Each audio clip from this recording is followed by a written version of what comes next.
Pullman House Project tells the stories of Pullman workers during critical times of the town and the company, such as the Thomas Dunbar family. He was an executive for the company. The Jordan family, a couple that lived in Honeymoon Row, and Americo Luciato, who, as a young man, helped save the community from demolition during the 1960s. The Thomas Dunbar story is significant in that it tells a story about a young man who immigrated here from Scotland as a carpenter, and by the time he retired from the company, he was vice president in charge of mechanical equipment throughout the country.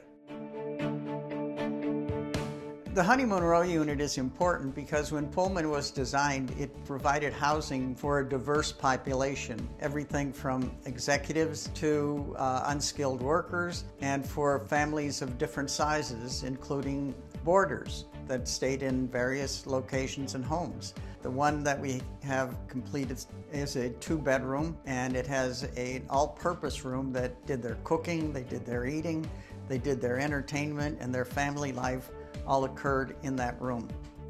The 2-car garage was constructed in the 1920s when automobiles were becoming very popular, but very soon they converted one of the spaces in the garage to a shoe repair shop. And the customer base was right across the alley where 600 to 800 men worked in the Calumet shops where they refurbished the Pullman cars.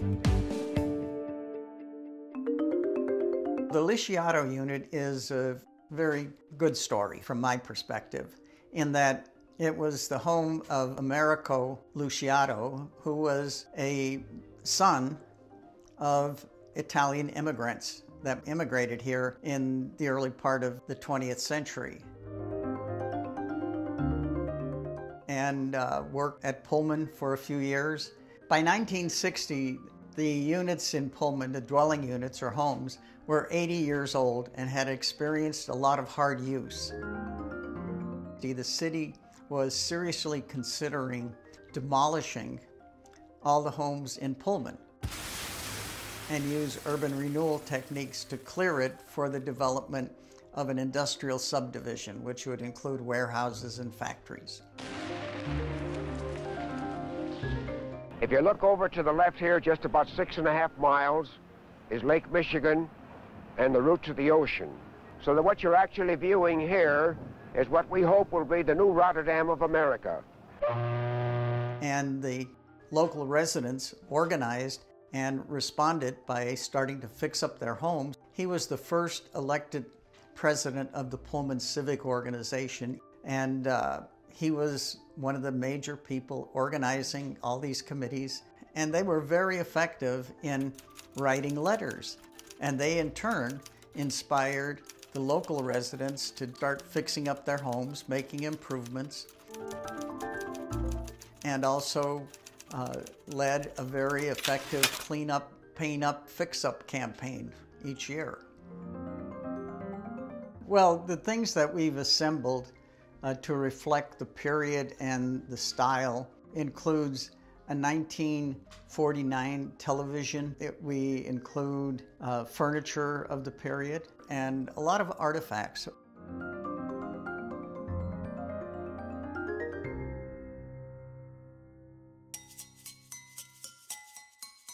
The goal of the Pullman House Project is to tell the stories about the many families that migrated and immigrated to Pullman, and their success and challenges that they faced in improving their lives, their families, and also overcoming difficulties. And many people overcame these.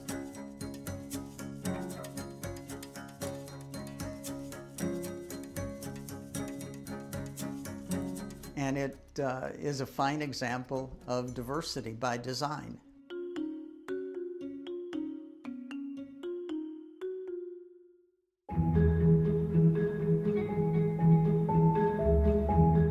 In 1882, Joseph and Martha, along with their toddler Oscar, had a lot to be grateful for. They had found refuge and a home in Illinois. They were renting a brick cottage on Watt Avenue in the newly established town of Pullman, 14 miles south of Chicago. But this home was different, and nothing like any worker's cottage that they had seen before. The home was not only functional, but beautiful. It had a red brick exterior, mansard roof, large windows, along with corbel projections on the second floor. But the home was built for a modern 19th century family. It had 1,600 square feet of space. It included a living room, dining room, kitchen, bathroom, a basement, and plenty of bedrooms for their children and extended family. It was a world of difference from where they came from in Virginia. Although they were free African Americans whose family lived in the Lynchburg area for generations, the political temperature during the Jim Crow era was not improving. Joseph and Martha lived under a strict code of behavior and were forced to sign the Free Negro Registers, a document used to monitor and track the movements of black people. After Joseph inherited his father's farm, hostile neighbors burnt the barn down. Joseph and Martha knew that they had to leave. They were told to go west and move to Chicago, where there was a man named Pullman who was hiring black people. That's all Joseph and Martha needed to hear. They packed their bags, took Oscar, and headed to make their home in Illinois. There was indeed a man named Pullman. He was George Pullman, and he was building an empire creating luxurious train cars. Joseph was a teamster, and as someone who worked with horses, he could easily find a job there. In addition, there was housing available for workers, only a few blocks from the factory. Newly designed shops where Martha could purchase fresh meats, produce, and other products, a church where they could worship, and even a free school for Oscar. They finally had a chance to live in happiness without the threat of violence, and they wouldn't need to register every 3 years. They had found a home in Illinois. Joseph was loving and patient, but a straight-talking man. He was head of the household. Many of the other workers at Pullman were from Europe, and Joseph learned German phrases from his neighbors and even recited German poems to his children. Martha learned to cook German stew with potatoes and meat. They were fully integrated into the model community. While Joseph was working for the Pullman Company, Martha was the homemaker. She raised 5 children and kept up the house. Every day she would bring in the eggs, prepare the meals, do the laundry, and take care of the children. Both Martha and Joseph stressed the importance of education to all of their children and reminded them that because they were colored, they would have to work twice as hard as other people just to survive. The Jordans raised 5 children in Pullman. Martha died in 1923, and Joseph died in 1940. And Oscar, the toddler that they brought from Virginia, he stayed on the south side of Chicago his entire life, until 1989, dying at the age of 108. The Jordans, along with thousands of other families, found safety, work, and happiness in Pullman, and a home in Illinois.